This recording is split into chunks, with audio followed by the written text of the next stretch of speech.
Усім салют! Дякую, что вы настроились на самую корыстную хвалю. На хвалю телеканала «Беларусь-3». И глядите самую ранешнюю и веселую программу «Добро ранок». Доброго ранку! Пробачьте за спазнение. Прияточка, привитание. Тебе мы выбачаем заўсёды. Я на интервью ходила. Ой, а ты брала интервью у якой-небудь зорки? А у якой, може, у моего любимого спевака? Ці у моей любимой актрисы? А ты зробила совместное фото? Автограф взяла? Бията, чему ты молчишь? У кого ты брала интервью? И чему нас не взяла с собой? А нам бы хотелось с кем-нибудь знакомитым побач постоять. Бияточка, отказывай худчей. Я хочу отказать, а вы так расчерекались, что мне слова уставить няма де. Мы молчим и тебе уважливо слухаем. А потом одразу показывая автограф. Так. Вы дадите мне сказать ці ні? Мы даем и слухаем вельми уважливо.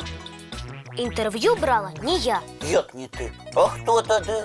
Кореспондент одного знакомитого телеканала. Ой, мой любимый телеведущий, не может быть. А може, это моя любимая актриса и телеведущая? Не, проезжал один знакомитый журналист с Франции и брал у меня интервью. У тебе! Бияточка! И чего ты молчала? Да я не молчала. Я говорю, только вы меня не слухаете. Журналист з Франції? А питання он тобі задавав на якій мові? Ну якой? На французской. Я? А ты что-нибудь разумела?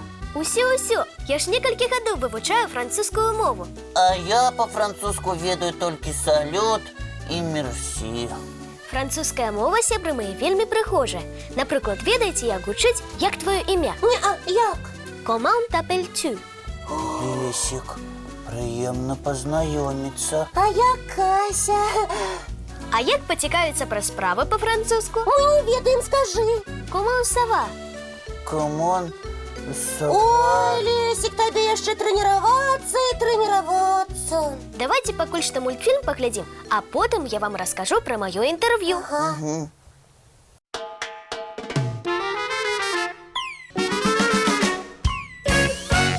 Бонжур. Салют. Бияточка, ты расскажи, про что вы с журналистом говорили? Пра музыку. А чаго про музыку говорить? Ее треба слухать.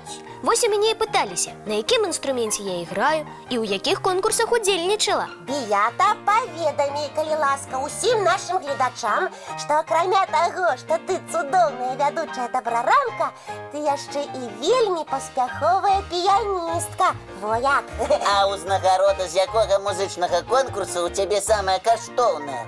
Я лічу, што гэта гран-пры конкурса «Малады віртуоз» у Польшчы. А колькі гадзін за раялем трэба сядзець, каб такую узнагароду атрымаць? 2 гадзіны кожны дзень хопіць. А ў школу ты паспяваеш хадзіць? Вядома, адразу пасля добраранка я бягу ў сваю гімназію-каледж, а пасля яшчэ паспяваю усе дамашнія заданні выконваць. І хто не ведае, наша Бияточка вучыцца толькі на 9 і 10, во! Амаль усе наши вядучыя выдатнікі. Але і мы з Лесиком стараемся, асабліва Лесик. А Касі толькі трэба матэматыку падцягнуць. Нічога падцягваць мне не трэба. І калі я блытаюся ў падліках, нічога страшнага, я ж толькі вучуся, так? Вы ў мяне малайцы. І давайте зробім невялікі перапынак і паглядзім мультфільм.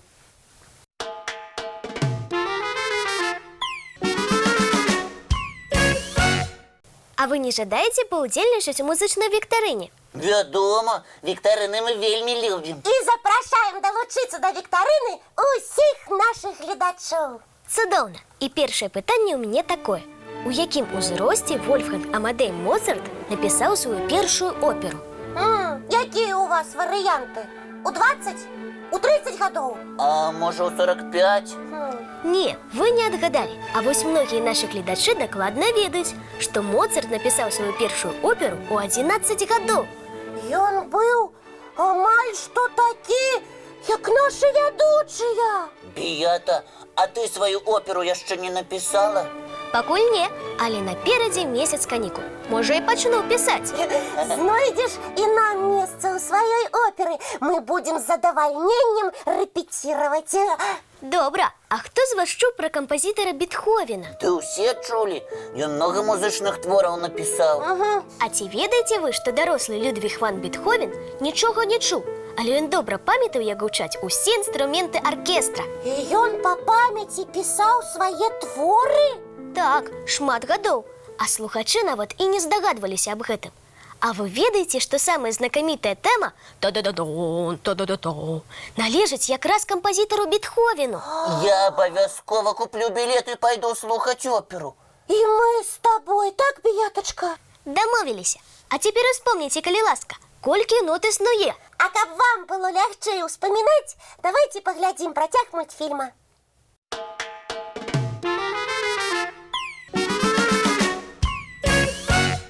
До, ре, мі, фа, соль, ля, сі. Паспелі падлічыць? Нот усяго 7. Сябры, а хто з вас займаецца ў музычнай школе? Ці можа проста ходзіць на гурток спеваў? А можа вы цудоўна танцуеце? Ці толькі плануеце запісацца на такія урокі? Летом подумайте и выберите, что вам больше за все подобается. И обовязково запишитесь. І калі ласка, не сумуйте, калі у вас адразу не ўсё атрымаецца. Ніхто з першага разу не пачынае цудоўна іграць на скрипцы ці фортэпіяна. І ніхто адразу не выступае на вялікай сцэне. Тренируйтесь и займайтесь, и у вас все отрымается. Толькі не забудьцеся нас запросіць на сваё першае выступленне. Мы прыйдзем з вялікім букетом и будем сядзець у цэнтры залы. І падорым вам самыя гучныя апладысменты. І пра ўсе свае поспехі паведамляйце нам. Пішыце лісты і дасылайце відэа. Адрес памятаеце?